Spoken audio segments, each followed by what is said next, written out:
Hello, my name is Keith and I'm known as the Florida Stone Man, and today I'm going to be talking to you all about how to make your meditation exciting. I think I should touch upon these topics more often, and I'm going to get back to the basics a little bit more because I do teach advanced spirituality, but a lot of you are questioning certain steps when it comes to just if you have it right or not, and to see if you're on the right path. Most of you are, but I'm going to do more videos confirming it. And in this video, I'm going to be talking about how you guys can make your meditation exciting. This made me think, because I'm like, people dread meditation. A lot of people just flat out dread meditation. I'm like, There's a lot of people who just feel like it's a chore or don't want to do it. And that subtracts from your spirituality. That subtracts to what you're actually trying to accomplish. But on the polar opposite end, if you make your meditation exciting and fun, guess what? You make so much progress in such a short period of time. And I'm going to tell you guys right now, because if you guys think that, with angels, because I don't teach about working with spirits. When it comes to working with angels, they're very laid back. They're very nonchalant. A lot of you're like, oh, my angels, and I've talked about this with someone in the past week. They're like, oh, my angels must be mad at me. And actually, many people think this. A lot of people think that, oh, my angels hate me. Oh, my angels can't stand me. Well, that's not true at all. Angels are not like that. Certain spirits or certain ancestors can be like, I'm sick of you. And they'll just go to the next human in your family line, and they'll be like, okay, I'll help her instead because she leaves out coffee by accident. But angels are just like, when you think they're extra serious, you're just like, they're actually raising your moods. They're making jokes. They're helping you just cheer up when you're feeling down, etc. So the angels are, especially the guardians and the lower ranking angels are much like kids. Especially some of even the higher ranking angels, like Barakiel, who I taught about today. Barakiel is a comedian. He's very humorous. When you talk to him, he'll make you laugh, and he's a lot of these angels are very serious, but they do have senses of humor as well. I'm going to talk much about archangels in the future, but when you think your angels are all this super strict, very uptight, no, they're not. They're very relaxed and laid back, and they want you to have the best time you possibly can and connect to them as best as you can as well.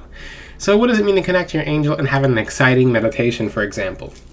Now, I've thought about meditations in the past, and the knowledge stays the same. You must cleanse your area, you must protect your area, you must do prayers, you have to have an opening and a closing. But during your meditation, you can do certain things that develop whatever you're trying to work on. If you find, for example, you have a tough time staying awake when you're doing a meditation, or when you go into the astral pocket, which the astral pocket is when you are in the bridge of consciousness, like being awake and going to sleep, and that's when you start moving around outside your body. But if you're having trouble doing that correctly, or if you think you fell asleep when you're supposed to go in the astral pocket, then you can try something different. Versus, it depends on what kind of gift you're trying to just open or work on. For example, if you're working on seeing visions, then the astral pocket's good, but you can do more active exercises as well. What if, and you can structure your meditations to being a little bit the same, a little bit different. Just whatever works for you is what works. That's the thing. No one YouTuber or one TikToker is going to tell you, like, okay, yeah, this is the only way to meditate. Because everyone has different angels, different guides. Everyone resonates with different zodiac signs, etc. So, and whatever you find fun is something you're going to stick to. You're not going to do it for 2 weeks and then give up because you don't think it's working. You'll get to a point where you don't care if it's working and it's actually opening more. So let's just say you're struggling with visions, right? Because visions is that's the third eye chakra. Visions is the most simple thing to teach about because there's so many other gifts, but this is a very important one because this opens other gifts. So if you're struggling with visions, then during your meditation you can do 15 minutes of you can talk to your guides, you can talk to your guides, you can do research during the meditation, you can practice different exercises during the meditation, you can have a different line of exercises. Just like in a gym when you work out, you'll do 4 sets of this. You can do 4 sets of, let's just say you look into you're looking into a Morganite sphere, for example. Let me grab my Morganite sphere. So if you're looking at this and you can't do it for 30 minutes straight, because that's the recommended meditation time, if you're looking into a Morganite sphere and you're getting distracted looking at it for 30 minutes straight, look at it differently for 4 different times. Four sets of 10. So why am I incorporating exercising into meditation? Because you're exercising your gifts. Take a crystal such as Morganite and then look at it for, let's just say you'll do it for a minute straight, then you look away. A minute straight, then you look away, because if you do it for 30 minutes straight, maybe you're just not concentrated after that period of time. What if you just do it for 15 minutes, then you kind of research into what you've seen, maybe you write down what you saw, maybe you talk to your guides about, and the biggest thing is communicating with your guides as well. Be like, okay, I feel this or I feel this, because sometimes they don't automatically, I have a strong hand, sometimes they don't automatically know what you're feeling or what you're thinking. So let's just say 5 minutes in the meditation, you're looking at the Morganite, looking for visions inside the ball, right? Now, 5 minutes after that, you'll or every minute in the 5 minutes, you'll tell your guides what you see, what you saw, if they could present something differently to you. Because sometimes you have to be very clear with your angels. When they think that you're getting a sign, sometimes you're not necessarily getting the sign that they think you're getting. So there's a miscommunication. So when you say, hey, can you do this a little more, versus even like when you're talking to them and you're hearing their voices, you'll be like, okay, they'll think they're being too loud sometimes, or they think that they don't want to be too annoying, versus, hey, can you speak a little louder, please? Or like, hey, can you say that again? Can you, like, oh, I actually heard it in this ear this time. Can you say it again in this ear like that? Oh, this is how I understand that. So make your meditation more customizable. Make it more fun. Make it more interdynamic. Make it like instead of it being one structure and one mechanism, make it fluid. So let's just say, okay, like, this meditation's not working, right?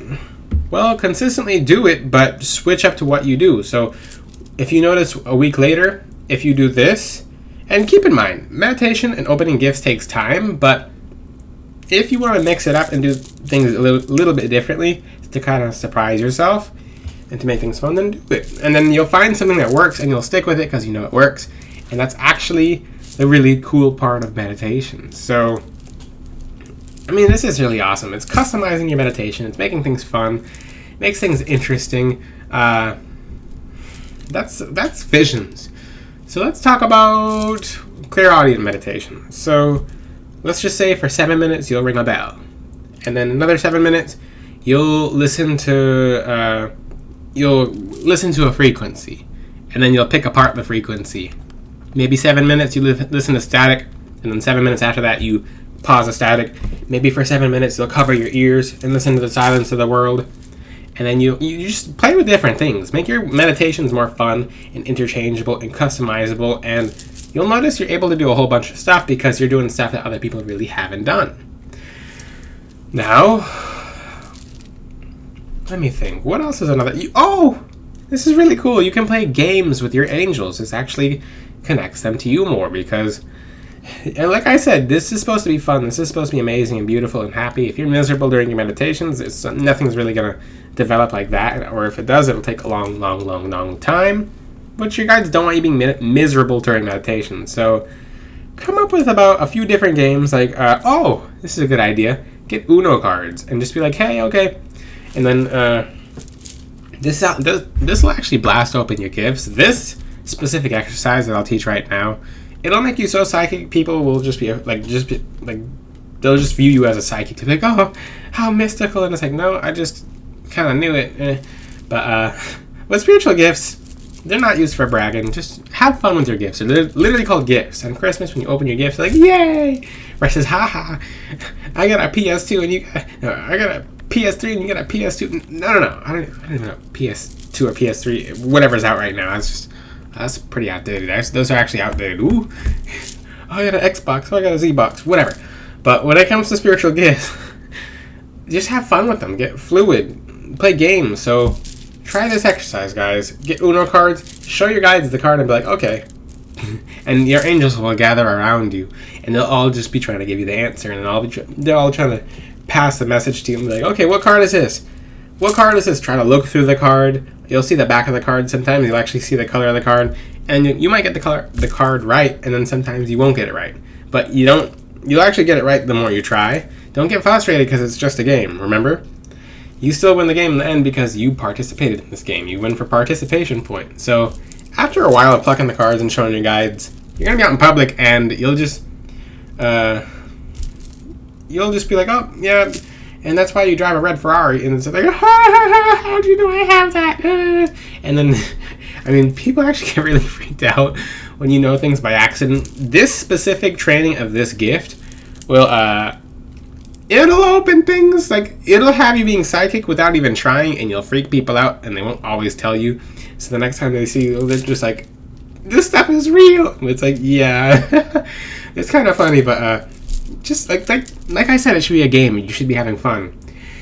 Come up with your own games. Another thing you can do as well is, if you would like to practice discernment, or practice your guides connecting to certain things to connect to you, because your guides send you signs all the time, but if you want to practice receiving signs, open your phone and hit the random button on your songs, and a random song will come up after 30 seconds of waiting, and your angel will put a random song in there, and then you'll get some message in the song name will stick out to you, etc. This is amazing. This is really awesome. Guys, there's limitless possibilities with this. You have to try everything. Keep trying this because this actually works. Keep doing this, guys. Keep trying different games. Keep being active with your guides and angels. I mean, there are serious meditations, yes.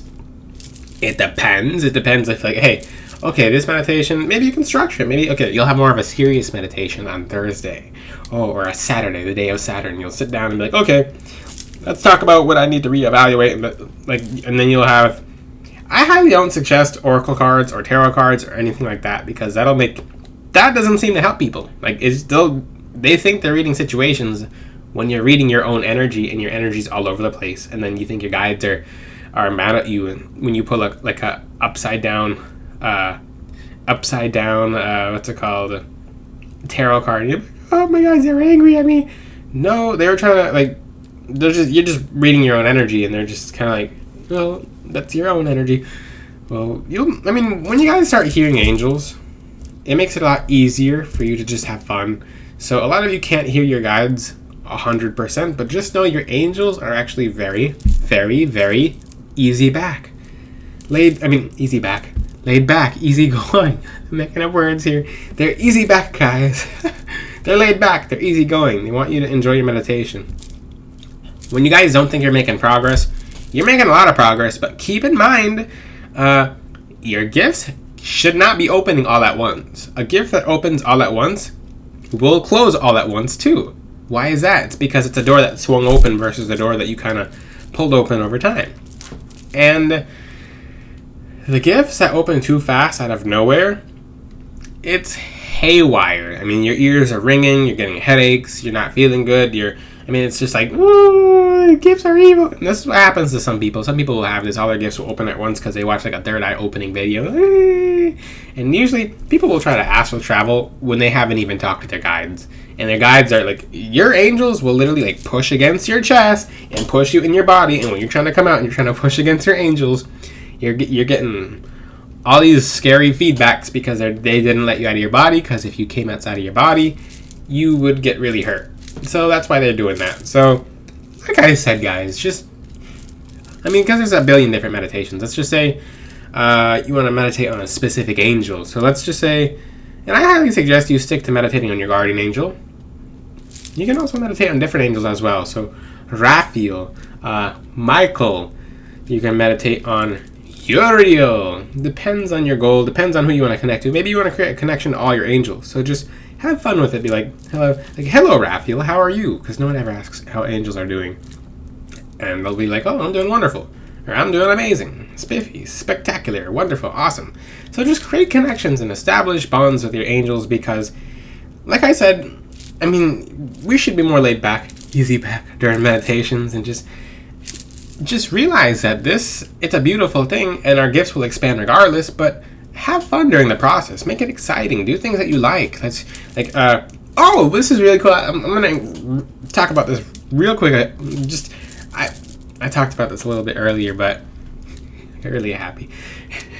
Well, if you guys are stuck on a certain gift opening, maybe for 5 minutes, 10 minutes, 15 minutes of the meditation, you'll have a research aspect of your meditation.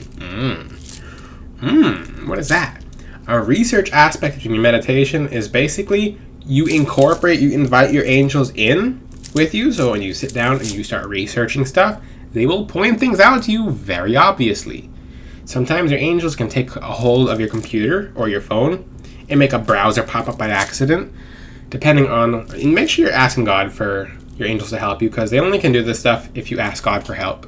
And then they'll open your phone, things will just open, you'll you'll be led to a certain website and you'll learn a certain thing, and they're like, oh, I didn't know that clairvoyance, and this is actually true, clairvoyance is actually connected to, when we close our eyes, the white static we're seeing is actually phosphotons, and we can practice sun gazing, and that opens our ability to be able to perceive shapes, and we can see different interdimensional tunnels that we can go down to be able to go into different dimensional realities outside of our physical bodies. And that's really advanced what I just said, but it's true. That's just by researching. You can actually find out and piece together stuff like, there's some photographer online who's like, well, when I was in photographer school, they made us raise our hands, and he's on YouTube. I don't even remember what his name is, but like they said, who can see pictures and visions and stuff with our eyes closed, and who can see just darkness with our eyes closed. And this is clairvoyance. So they're teaching clairvoyance in photography school, but he didn't even realize that he had his clairvoyance opened in photography school, because they taught him how to see pictures with his eyes closed, and he can see the future and visions and stuff like that. He's like, well, that's just creative imagination. No, that's clairvoyance, bro. I say bro as in like, I mean, some people will fully have their gifts open and just be like, well, that's just coincidence. I'm like, yeah, I could just, objects move by themselves because that's just quantum physics. I'm like really, dude? Like, yeah. I mean, some people who are really gifted and they still don't believe in spirituality, some people will be, and I've talked to people like that too. Now, this is a little bit off topic, but I've talked to someone who's like, well, I see everything before it happens the next day, and my grandma told me when she passed that she's going to give me her gift or whatever, and she's going to help me, blah, blah, blah, blah, blah, blah, and every day I've been seeing everything happen. I don't know if it's coincidence or not. I'm like, you still don't believe in spirituality after that? What? Like, but the whole essence of this video is, guys, have fun with your meditations. Be more free. Do more thinking. Just make it fun for you. Don't make it inconvenient. If you dread meditating, your guides sense that, and they'll be like, they'll be uncomfortable when you meditate. They're like, well, Suzanne is meditating and she's not really feeling it, but we're trying to help her, and this is kind of like little different. Like, the vibes are off. Versus, okay, she's meditating, she's enjoying it, she's having fun, she doesn't feel pressured, she doesn't feel like it's a chore, etc. And then her gifts open 3 times as fast. If you have any questions, ask them in the comment section. Until then, I'll see you guys next time. Ciao.